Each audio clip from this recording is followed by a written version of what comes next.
एक बुढ़िया थी, उसके 7 पुत्र थे। 6 कमाने वाले, एक निकम्मा था।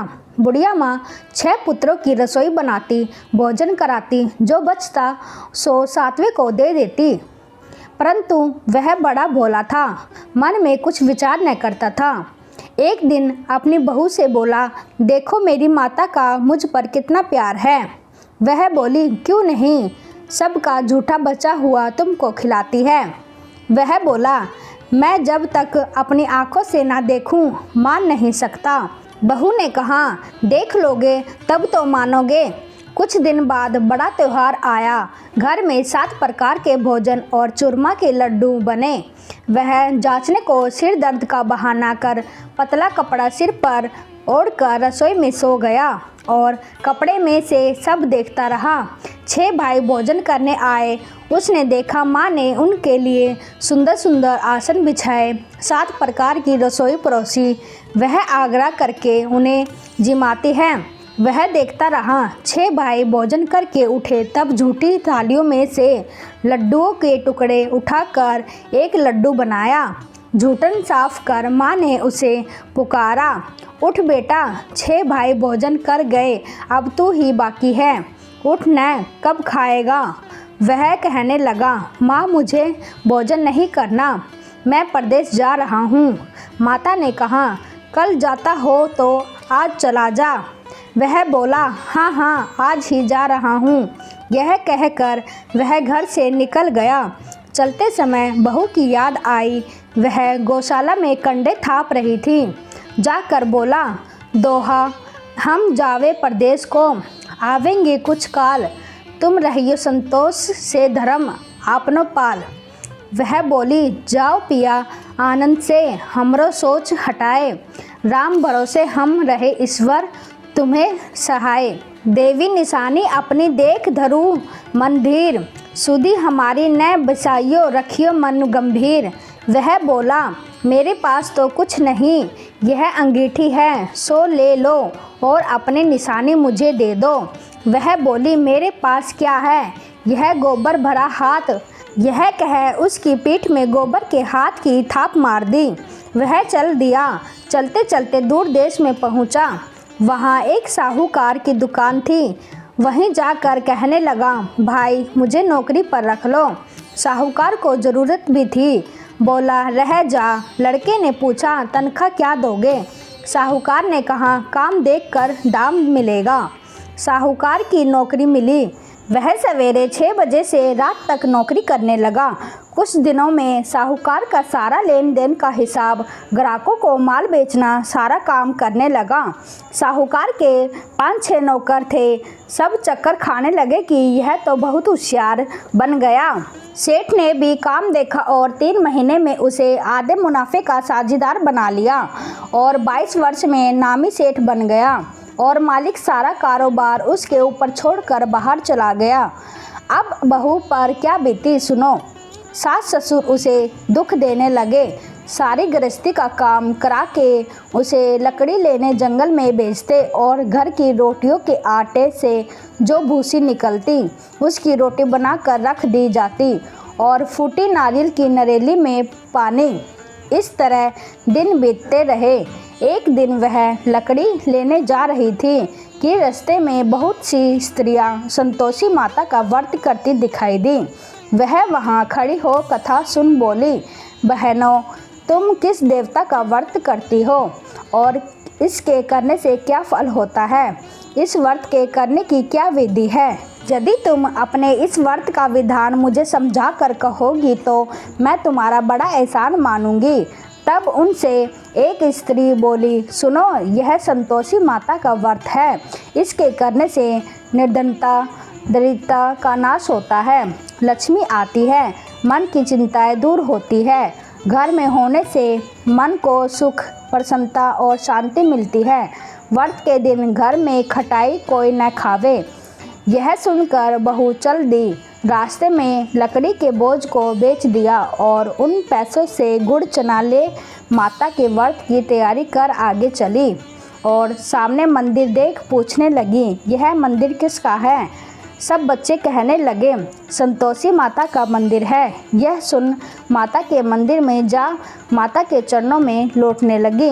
दिन हो विनती करने लगी, माँ मैं निपट मूर्ख हूँ, व्रत के नियम कुछ जानती नहीं, मैं बहुत दुखी हूँ। हे माता जगत जननी, मेरा दुख दूर कर, मैं तेरी शरण में हूँ। माता को दया आई। एक शुक्रवार बीता कि दूसरे शुक्रवार को ही इसके पति का पत्र आया और तीसरे को उसका भेजा पैसा भी आ पहुँचा। यह देख जेठानी मुँह सिकोड़ने लगी, इतने दिनों में इतना पैसा आया, इसमें क्या बड़ाई है। लड़के ताने देने लगे कि काकी के पत्र आने लगे, रुपया आने लगा, अब तो काकी की खातिर बढ़ेगी, अब तो काकी बुलाने से भी नहीं बोलेगी। बेचारी सरलता से कहती, भैया पत्र आवे, रुपया आवे तो हम सब के लिए अच्छा है। ऐसा कहकर आंखों में आंसू भर कर संतोषी माता के मंदिर में आ मातेश्वरी के चरणों में गिरकर रोने लगी।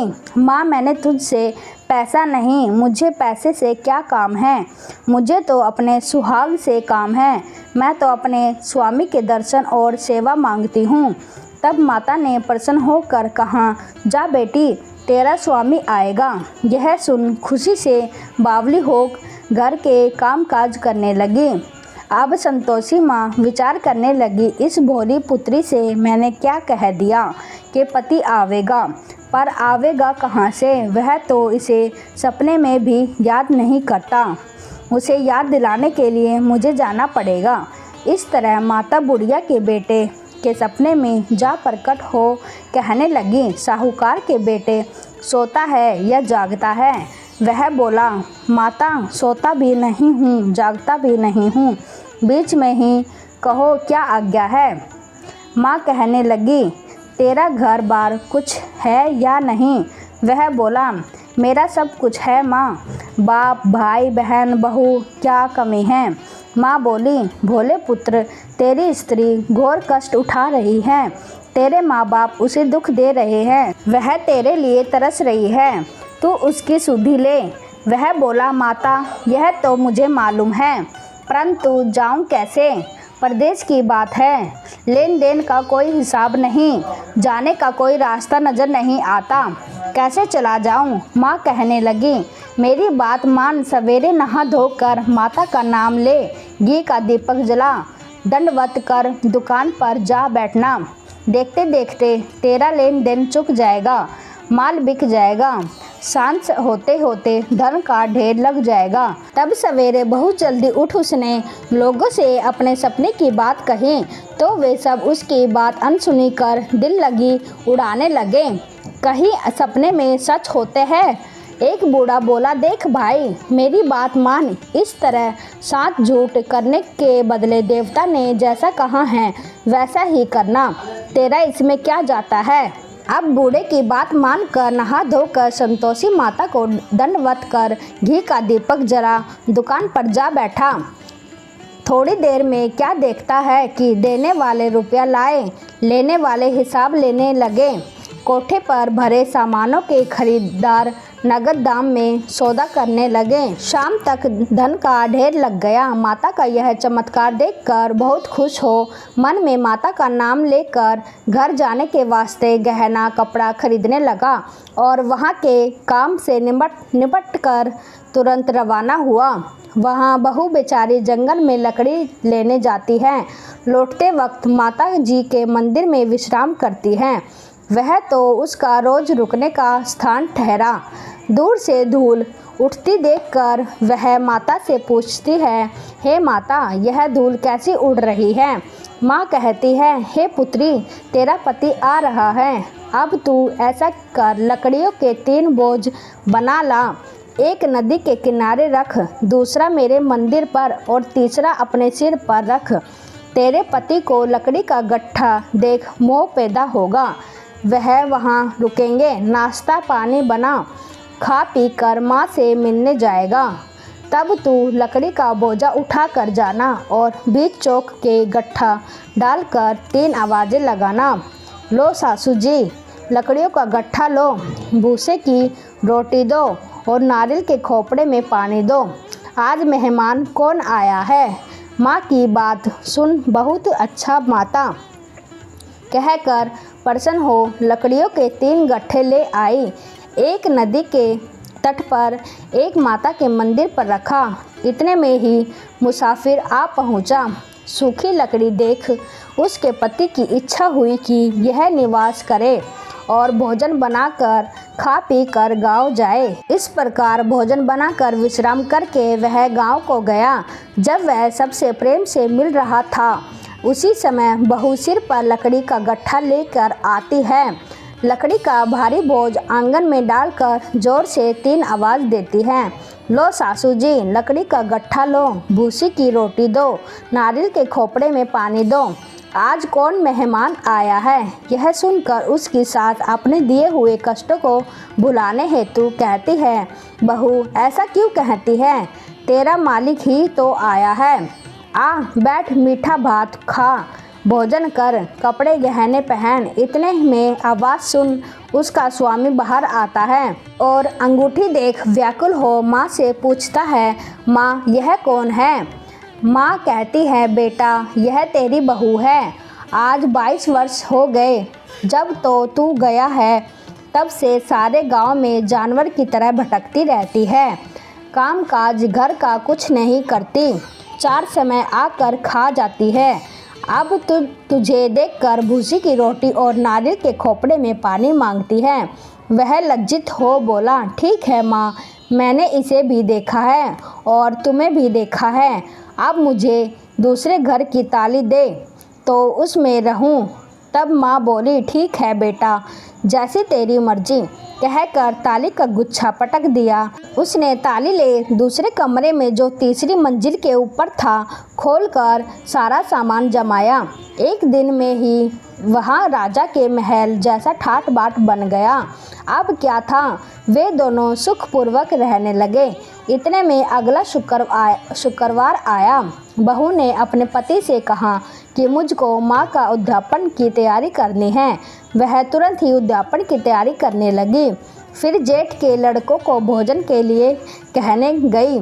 उन्होंने तुरंत मंजूर किया, परंतु पीछे जेठानी के बच्चों को सिखाती है, देखो रे, भोजन के समय खटाई मांगना जिससे उसका उद्यापन पूरा न हो। लड़के जीमने आए, खीर पेट भर कर खाई, परंतु याद आते ही कहने लगे, हमें कुछ खटाई दो, खीर खाना हमें भाता नहीं, देखकर अरुचि होती है। बहू कहने लगी, खटाई किसी को नहीं दी जाएगी, यह तो संतोषी माता का प्रसाद है। लड़के उठ खड़े हुए, बोले, पैसे लाओ। भोली बहू कुछ जानती नहीं थी, सो उन्हें पैसे दे दिए। लड़के उसी समय उठ इमली ला कर खाने लगे। यह देखकर बहू पर माता जी ने कोप किया। राजा के दूत उसके पति को पकड़कर ले गए। जेठ जेठानी मन माने खोटे वचन कहने लगे, लूट लूट कर धन इकट्ठा कर लाया था, सो राजा के दूत उसको पकड़कर ले गए। अब सब मालूम पड़ जाएगी जब जेल की मार खाएगा। बहू से वचन सहन नहीं हुए। बहू रोती रोती माता के मंदिर में गई। माता, तुमने यह क्या किया, हंसाकर अब क्यों रुलाने लगी। माता बोली, पुत्री, तूने उद्यापन तो करके मेरा व्रत भंग किया, इतनी जल्दी सब बातें भुला दी। वह कहने लगी, माता भूली तो नहीं हूँ, न कुछ अपराध किया है, मुझे तो लड़कों ने भूल में डाल दिया, मैंने भूल से उन्हें पैसे दे दिए, मुझे क्षमा करो माँ। माँ बोली, ऐसी कहीं भूल होती है। वह बोली, माँ मुझे माफ़ कर दो, मैं फिर तुम्हारा उद्यापन करूँगी। माँ बोली, अब भूल जा पुत्री, मालिक तुझे रास्ते में ही आता मिलेगा। वह घर को चली। राह में पति आता मिला। उसने पूछा, तुम कहाँ गए थे। तब वह कहने लगा, इतना धन जो कमाया है उसका टैक्स राजा ने मांगा था, वह भरने गया था। वह प्रसन्न हो बोली, भला हुआ, अब घर चलो। कुछ दिन बाद फिर शुक्रवार आया। वह बोली, मुझे माता का उद्यापन करना है। पति ने कहा, करो। फिर जेठ के लड़कों से भोजन को कहने गई। जेठानी ने 1-2 बातें सुनाई और लड़कों को सिखा दिया कि तुम पहले ही खटाई मांगने लगना। लड़के कहने लगे, हमें खीर खाना नहीं भाता, जी बिगड़ता है, कुछ खटाई खाने को देना। वह बोली, खटाई को नहीं मिलेगी, खाना है तो खाओ। वह ब्राह्मण के लड़कों को लाकर भोजन कराने लगी। यथाशक्ति दक्षिणा की जगह एक एक फल उन्हें दे दिया। इससे संतोषी माँ प्रसन्न हुई। माता की कृपा होते ही 9वें मास उनको चंद्रमा के समान सुंदर पुत्र प्राप्त हुआ। पुत्र को लेकर प्रतिदिन माता जी के मंदिर जाने लगी। माँ ने सोचा कि वह रोज आती है, क्यों न मैं इसके घर चलूं, इसका आसरा देखूं तो सही। यह विचार कर माता ने भयानक रूप बनाया। गुड़ और चने से सना मुख, ऊपर से सूंड के समान होठ, उस पर मक्खियाँ भिनभिना रही थी। दहलीज के पांव रखते ही उसकी सास चिल्लाई, देखो रे, कोई चुड़ैल चली आ रही है, लड़कों इसे भगाओ नहीं तो किसी को खा जाएगी। लड़के डरने लगे और चिल्लाकर खिड़की बंद करने लगी। बहू रोशनदान से देख रही थी, प्रसन्नता से पागल होकर चिल्लाने लगी, आज मेरी माता मेरे घर आई है। यह कहकर बच्चे को दूध पीने से हटाती है। इतने में सास का क्रोध फूट पड़ा। बोली, रांड इसे देखकर कैसे उतावली हुई है, जो बच्चे को पटक दिया। इतने में माँ के प्रकोप से जहाँ देखो वहीं लड़के ही लड़के नजर आने लगे। वह बोली, माँ जी, जिनका मैं व्रत करती हूँ यह वही संतोषी माता है। इतना कह झट से सारे घर के किवाड़ खोल देती है। सब ने माता के चरण पकड़ लिए और विनती कर कहने लगे, हे माता, हम मूर्ख हैं, हम अज्ञानी हैं, पापी हैं, तुम्हारे व्रत की विधि हम नहीं जानते, तुम्हारे व्रत भंग कर हमने अपराध किया है। हे माता, आप हमारा अपराध क्षमा करो। उस प्रकार माता प्रसन्न हुई। माता ने बहू को जैसा फल दिया वैसा माता सबको दे, जो पड़े उसका मनोरथ पूर्ण हो। बोलो संतोषी माता की जय।